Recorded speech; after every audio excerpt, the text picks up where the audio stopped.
जब भी सितंबर का महीना आता है, पंजाब के सीमावर्ती क्षेत्र खेमकरन में 1965 के युद्ध की यादें ताज़ा हो जाती हैं।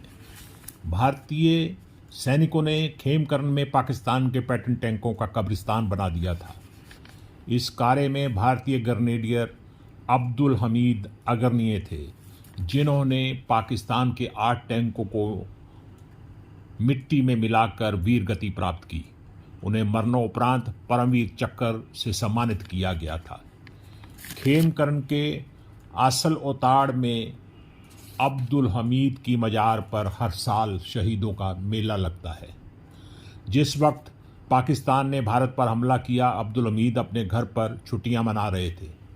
5 सितंबर को ऑल इंडिया रेडियो ने हमले की सूचना दी और फौजियों से कहा गया कि वह जल्द ही युद्ध के मोर्चे पर पहुंचे। रेडियो सुनने के बाद अब्दुल हमीद अपने कपड़े लत्ते संभालने लगे। वह अपना बिस्तरबंद बांध रहे थे कि उसकी रस्सी टूट गई। उनकी पत्नी ने इसे अपशगुन बताया। वह स्टेशन पर जा रहे थे तो रास्ते में साइकिल की चेन टूट गई।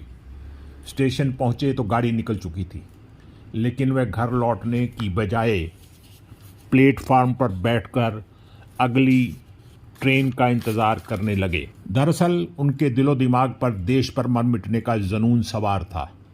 उनके पोते जमील आलम कहते हैं, अभी 2017 में दादी की इच्छा हुई कि हमसे उन्होंने कहा कि तुम्हारे दादा के मज़ार पे मैं चलना चाहती हूँ। उनको अजीब सी एक कुछ फीलिंग हो रही थी, क्योंकि 2 अगस्त 2019 में उनका डेथ हुआ। तो उससे पहले उन्होंने इच्छा जाहिर की। तो मैंने कहा ठीक है दादी, मैं लेके चलता हूँ। तो दादी को जब मैं लेके चला गांव से अपने अमृतसर के लिए, अमृतसर से फिर हम खेमकरन के लिए निकल गए, असल उत्तर के लिए। तो रास्ते में उन्होंने गाड़ी में जब बैठी और एक एक चीज़ दादा का शेयर करती रही। तो वो जैसे बताया उन्होंने कि जब तुम्हारे दादा युद्ध में जब जा रहे थे, तो पहले तो उनकी छुट्टी में वो आए हुए थे। उनको तो पता नहीं था, लेकिन सूचना जब रेडियो के माध्यम से उनको मिला कि पाकिस्तान से युद्ध छिड़ चुका है, तो उन्होंने बिना किसी से बताए उन्होंने अपनी तैयारी स्टार्ट कर दी। और तैयारी लगभग 3 से 4 बजे के रात में उन्होंने शुरुआत की कि 4 बजे की हमारी ट्रेन है। तो 3 बजे लगभग वो अपनी पहले तो बिस्तरबंद को वो बांध रहे थे, उसका जो रस्सी होता है वो टूट गया। तो दादी ने देखा और उनको मना किया कि ये जो है रस्सी टूट गई, अब शगुन माना जाता है, आप अभी मत जाइए। अगर आपको जाना तो मैं रोकूंगी नहीं, लेकिन आप कल चले जाइएगा। लेकिन फिर भी उन्होंने कहा कि हो सकता है अगर हम कल जाएं तो बहुत लेट हो जाए, हमें जाना है, रोको मत।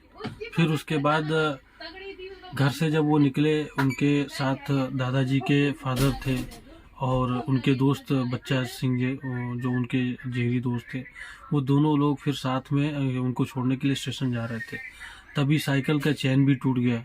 और जब साइकिल का चैन टूट गया तो अब वो फिर भी उनके पिताजी जो है, दादाजी के फादर जो है, मोहम्मद उस्मान खलीफा उनका नाम था, और उन्होंने भी रोकने का प्रयास किया कि अब तुम मत जाओ, चैन टूट गई साइकिल का और हर जगह बिल्ली भी रास्ता काट दिया, तो ऐसे करके तुम मत जाओ, दूसरे दिन चले जाना।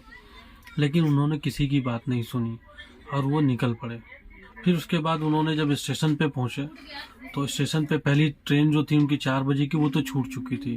एक ट्रेन करीब 6:30 बजे लगभग वो पैसेंजर होती है, वो ट्रेन फिर जो है उनको मिली। लोग उनको चढ़ा करके, और जब दादाजी के फादर जो है उन्होंने बोला कि बेटा मुझे ऐसा क्यों लग रहा है कि मैं तुमको आखिरी बार देख रहा हूँ। तो उन्होंने कहा कि जब ट्रेन मूव होने लगी तो उन्होंने एक बार गले मिला और कहा कि जो है अगर आपका बेटा अगर आपको आखिरी बार अगर दिखने को मिल रहा है और अगर मैं दोबारा नहीं आऊँगा तो ये सोचिएगा कि आपका बेटा बहुत बड़ा नाम करेगा देश के लिए। और ये वर्ड उनकी थी। इसके बाद फिर जो है रेडियो के माध्यम से और BBC लंदन में उनकी जो आवाज़ आई न्यूज़ में कि उनके बारे में बताया गया कि वो शहीद हो गए हैं। और इस तरीके का जो है उन्होंने 8 पैटर्न टैंक तोड़ा। और ऐसे करके फिर 26 जनवरी 1966 में दादी को परमवीर चक्र के लिए उनको नॉमिनेटेड किया गया, बुलाया गया। मुझे मालूम है, मैं उनसे भी मिला था, रसूलन बीजी से, और वो 2-3 बार मेरी उनकी मुलाकात वहीं पर हुई थी, जी मज़ार पर ही। जी और वो आती थी और अपने अकीदत के फूल वो वहाँ चढ़ाती थी, चादर चढ़ाती थी। जी और उनका खैर आपका जो परिवार है, इसका जो कुर्बानी हुई है जी और इसकी जो पूरा भारतवर्ष जो है आपका ऋणी है, भारत हिंदुस्तान का एक एक बशर, क्योंकि युद्ध कोई आसान नहीं होता है और युद्ध में जाने का मतलब होता है कि अपनी जान को हथेली पर रख कर जाना। जी